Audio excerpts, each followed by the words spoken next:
ചാമേ ശരണവയ്യപ്പ. ഞങ്ങൾ ശബരിമലയ്ക്ക് പോവാൻ മാല വാങ്ങിക്കാൻ വന്നേക്കാട്ടോ. എൻ്റെ ചേച്ചി, അമ്മ, എൻ്റെ അനിയൻ ഈശാനും കൂടിയും പോവാണേ. എവിടേക്കാണല്ലേ? ശബരിമലയ്ക്ക്. ഹലോ ഗായ്സ്, ഇത്ര നേരം പറഞ്ഞത് ആരാണെന്നല്ലേ? വേദക്കുട്ടിയാണ് കേട്ടോ, എൻ്റെ ചേച്ചിയുടെ മോളാണ്. അപ്പം ഇന്ന് ഭയങ്കര പ്രത്യേകതയുള്ള ദിവസമാണ്. എന്താണെന്നല്ലേ? അച്ഛനും മോളും കൂടെ മാലയിട്ട് വന്നേക്കാണ്. എൻ്റെ ഒരു കുട്ടിക്കാലം കൂടി ഞാനിപ്പോൾ ഓർക്കാണ് കേട്ടോ. ഞാനും ഇതുപോലെ കറുത്ത ഉടുപ്പൊക്കെ ഇട്ട് മാലയിട്ട് വന്ന ആ ഒരു സമയം 4 വർഷം ഞാൻ പോയിട്ടുണ്ട് കേട്ടോ.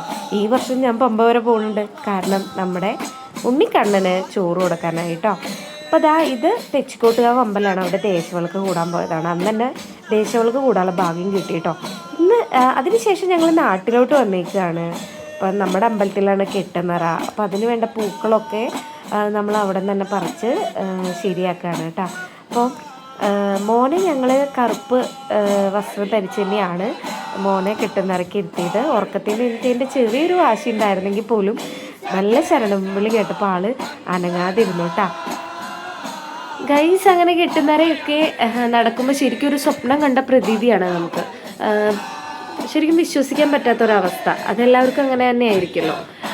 പിന്നെ ചിന്തുപാട്ടുണ്ടായിരുന്നു, അന്നദാനം ഉണ്ടായിരുന്നു. ഏറ്റവും പ്രത്യേകത എന്താ വെച്ചാൽ എൻ്റെ ചേച്ചി, എൻ്റെ അനിയനും എനിക്ക് കട്ട സപ്പോർട്ടായിട്ട് ഒപ്പം ഉണ്ടായിരുന്നു കേട്ടോ. അതുകൊണ്ട് തന്നെ കെട്ടുനിറയൊക്കെ വളരെ ഭംഗിയായിട്ട് തന്നെ കഴിഞ്ഞു.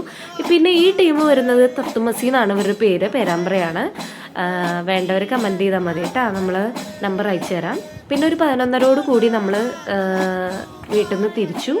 എരുമേലിയിൽ 3:30-4 മണിയൊക്കെ ആയപ്പോൾ എത്തി. ഈ കാണാനാണ് എരുമേലി. ഇവിടെ വാവരിപ്പള്ളിയിൽ നമ്മൾ ഉള്ളിലേക്കൊന്നും കയറിയില്ല. പഞ്ചവാദ്യങ്ങളോട് കൂടിയിട്ടാണ് ഇവിടുന്ന് പേട്ടത്തുള്ളി എരുമേലി ശാസ്താവിൻ്റെ അവിടേക്ക് പോകല്. അതൊക്കെയായിരുന്നു ഞാൻ പോകുന്ന സമയത്ത്. പക്ഷെ നമ്മളിവിടെ തൊഴുത് ജസ്റ്റ് ഇറങ്ങി പേട്ടത്തുള്ളൊക്കെ ഇടയ്ക്കൊക്കെ കുറച്ചൊക്കെ ചെയ്തു കേട്ടോ. പിന്നെ ഇവിടെ വന്നു ശാസ്താവിൻ്റെ അവിടെ തൊഴുതു. എൻ്റെ കുട്ടിക്കാലത്തേക്കുള്ള റീവൈൻഡാണ് കേട്ടോ ഇതൊക്കെ ശരിക്കും. പിന്നെ ഈ കാണുന്ന അമ്പലമാണ് കേട്ടോ, പമ്പ ഗണപതി ക്ഷേത്രം. ഞങ്ങൾ ഇവിടെയാണ് വെയിറ്റ് ചെയ്തിരുന്നത് കേട്ടോ. ഇവിടെ വുമൺസ് സെൽഫ് പ്രൊട്ടക്ഷൻ എന്ന് പറഞ്ഞിട്ടൊരു ക്യാമ്പുണ്ട്. അവിടെ വിമൻസിന് നല്ല സേഫായിട്ട് സ്റ്റേ ചെയ്യാം. നമ്മളിവിടെ വന്ന് അഡ്മിനിസ്ട്രേറ്റീവ് ഓഫീസിൽ ചോദിച്ചാൽ മതി കേട്ടോ. ഞങ്ങളും അവിടെയാണ് നിന്നത്. എല്ലാ സൗകര്യവും ഉണ്ട്. അപ്പോൾ ഓടിപ്പോയി റൂമൊന്നും എടുക്കണ്ട, ജസ്റ്റ് ഒന്ന് അന്വേഷിക്കുക. പിന്നെ അവരൊരു 7:30 കൂടി മല കയറി തുടങ്ങി. അങ്ങനെ ഒരു 10:45 അവരവിടെ ചോറ് കൊടുത്തോട്ടോ മോനെ. ശരിക്കും പറഞ്ഞു കഴിഞ്ഞാൽ ഒരു തടസ്സം ഉണ്ടായിരുന്നില്ല. നമ്മുടെ കേരള പോലീസിനാണ് ഞാനിവിടെ ശരിക്കും എൻ്റെ താങ്ക്സ് പറയുന്നത്. നമ്മൾ വിളിച്ചൊക്കെ സംസാരിച്ചിരുന്നു അവരുടെ അടുത്ത്. ഒരുപാട് സപ്പോർട്ട്. ഈവൻ എരുമേലി തൊട്ട് നമുക്ക് ഓരോ പോലീസുകാർ ശരിക്കും അയ്യപ്പസ്വാമിയുടെ പോലെ നമ്മളെ അറിഞ്ഞ് സഹായിക്കായിരുന്നു കേട്ടോ. മല കയറുന്ന ഒരു ബുദ്ധിമുട്ട് ഒഴിച്ച് ഇവരൊന്നും അറിഞ്ഞിട്ടില്ല കേട്ടോ. അയ്യപ്പസ്വാമിയുടെ അനുഗ്രഹം കൊണ്ട് തന്നെ നല്ല ഭംഗിയായിട്ട് അവിടെ മോന് ചോറ് കൊടുക്കാൻ സാധിച്ചു. എൻ്റെ മോൾ ആദ്യമായിട്ട് പോയപ്പോൾ ഒരു വിഷമവും ഇല്ലാതെ അവിടെ ഭഗവാൻ എത്തിച്ചു എന്നുള്ളതാണ്. ഓരോ സ്ഥലത്ത് എത്തുമ്പോഴും ഓരോ പോലീസുകാരും നമ്മുടെ ഹെൽപ്പിന്. ഒന്ന് ആലോചിച്ച് നോക്കൂ. ശരിക്കും ഭയങ്കര കണ്ണ് നിറഞ്ഞു പോയി എനിക്ക് ഇവർ വന്നിട്ട് ഇവരുടെ അനുഭവങ്ങൾ പറയുമ്പോൾ തന്നെ. നമ്മൾ ഒട്ടും പ്രതീക്ഷിക്കാതെ ഉള്ളൊരു ഹെൽപ്പാണ് അവിടെ നിന്ന് കിട്ടിയത് കേട്ടോ. അങ്ങനെ മോളും മോനും സന്നിധാനത്ത് എത്തി. അവിടെ നിന്ന് കുറേ അന്യസംസ്ഥാനങ്ങളിൽ നിന്നുള്ള ആൾക്കാരൊക്കെ ഉണ്ടായിരുന്നു, അറിയാലോ. അപ്പോൾ അവർ കുഞ്ഞിനൊക്കെ എടുത്ത് നടന്നു എന്നാണ് പറയണേ. അയ്യപ്പസ്വാമി മണികണ്ഠ എന്നൊക്കെ വിളിച്ചു എന്ന് പറഞ്ഞു. കാലൊക്കെ തൊട്ട് വണങ്ങി എന്ന് പറഞ്ഞു. കൊച്ചു കുഞ്ഞല്ലേ.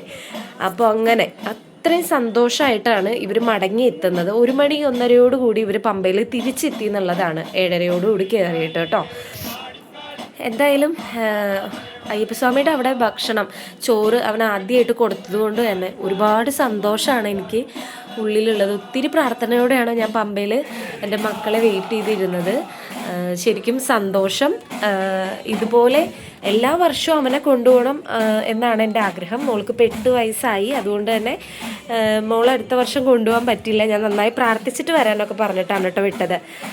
അങ്ങനെ നമ്മൾ ഒരുമിച്ച് മോള് വരുന്ന ഒരു രംഗമാണ് കാണുന്നത്. ഒട്ടും ക്ഷീണമില്ല, ചെറിയൊരു ക്ഷീണമുണ്ട് വാടി തളർന്ന ഉച്ച സമയത്തിൻ്റെ. അല്ലാതെ ഭയങ്കര ഹാപ്പിയാണ് കേട്ടോ അവള്.